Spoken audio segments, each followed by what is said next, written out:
posterity. You will never know how much it cost us to preserve your freedom. Hope that you will make a good use of it. If you do not, I shall repent in heaven that I ever took half the pains to preserve it.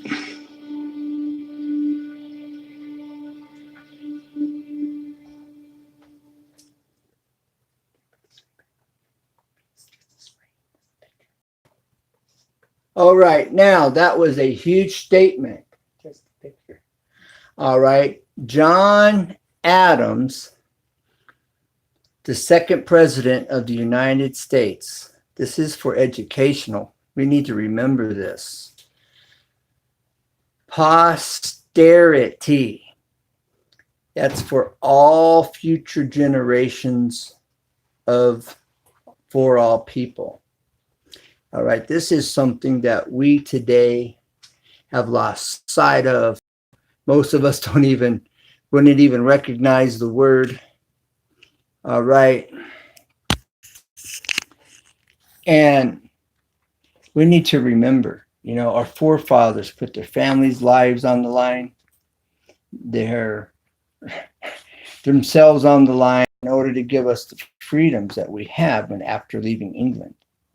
And this is just grossly forgotten, and people want to focus on slavery. Slavery was wrong. Slavery was wrong. Let me make that crystal clear. But to put our focus there, it really removes the balance far as our Constitution, our Bill of Rights, our Declaration of Independence that gives us the freedoms that we enjoy, gives you the freedom of speech, gives you the freedoms to achieve and obtain and enjoy the work of your fruit of your labor. All right. Now, to be politically correct, I'm not an advocator of rebellion. I am not an advocator of. But we need to be not politically correct. We have freedom of speech and our Declaration of Independence, Bill of Rights. Okay, Declaration, they give us these freedoms, right or wrong, they give us these freedoms. And little by little, they're chopping away at our freedoms. I've been saying for some time now that this 2020 federal ID is a total violation of our Constitution. The Constitution does not give our federal government permission to isolate us and to put this demand on us and make us take this or limit our freedoms of movement, my freedom of movement. Okay? They're treating me like I'm in a third world country, a communist country. And we become more like Germany or China. And China's fighting and have been for some time, I just learned, for their freedoms. And so we need to pull together, America. Time to wake the flip up. Flipping up. Yeah, wake the flip. We got to wake up, man. Do some somersaults. Let's wake up. House is going to be on fire. It's going to be too late. The frog's going to be boiled in that pan of water. It's, we won't have any freedoms. John Adams says if we don't keep those freedoms, he's going to repent in heaven for suffering all that he physically, personally, emotionally, mentally suffered. And, he was not a good father because he was away in Washington working with the politicians to bring this about, to bring these freedoms about, to be released from Germany, be released from England. And so we could enjoy these freedoms that we enjoy here today. And, we need to make petitions, get bills passed.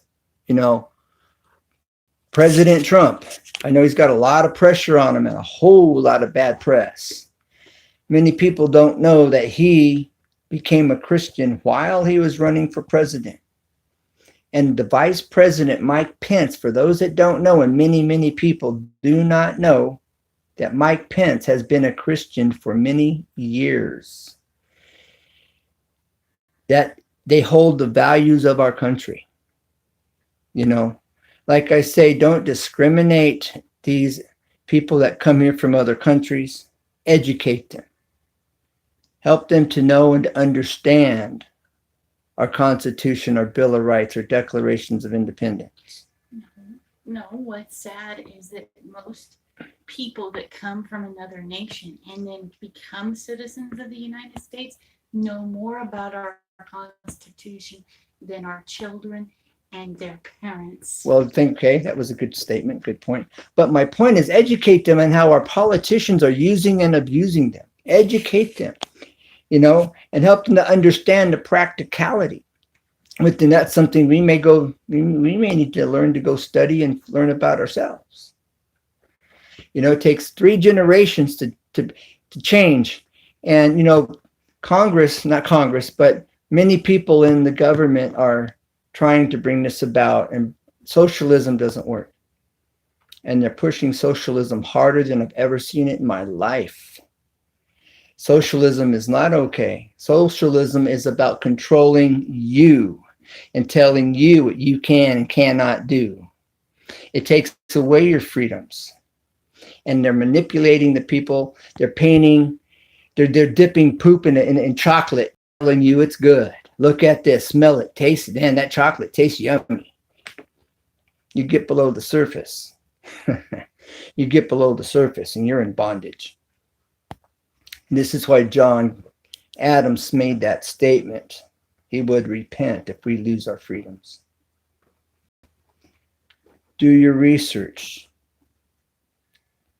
Take the time to study. You might need to get some older books because they're changing these new books. They're trying to change history. They're tweaking it here and tweaking it there and adjusting it and changing history. You know, in order to find out truth about some words in the dictionary, you got to go back and get a 1600, 1500, 1800, early 1900 dictionary in order to get truth about words, because it's being altered and changed. So, food for thought, time to wake up. This was for free. Good movie, and this was for educational and teaching purposes. So I look forward to hear from you. You know, we need to start writing up some bills, and we need to make our voices known. Now, call Congress, call your congressmen, call the senators. Like I said, Trump became a Christian while he was running for office. He did not make that public, and that was on purpose. Mike Pence has been a Christian for many, many, many years. You can check him out on CBMC. That's Christian Businessmen's. It's not organization. It's something. Association, I believe. And Mike Pence. He's a Christian and has been for many, many, many years. This country was founded on God, established by the people of God, and we must not forget that. Thank you for watching. Look forward to hearing from you.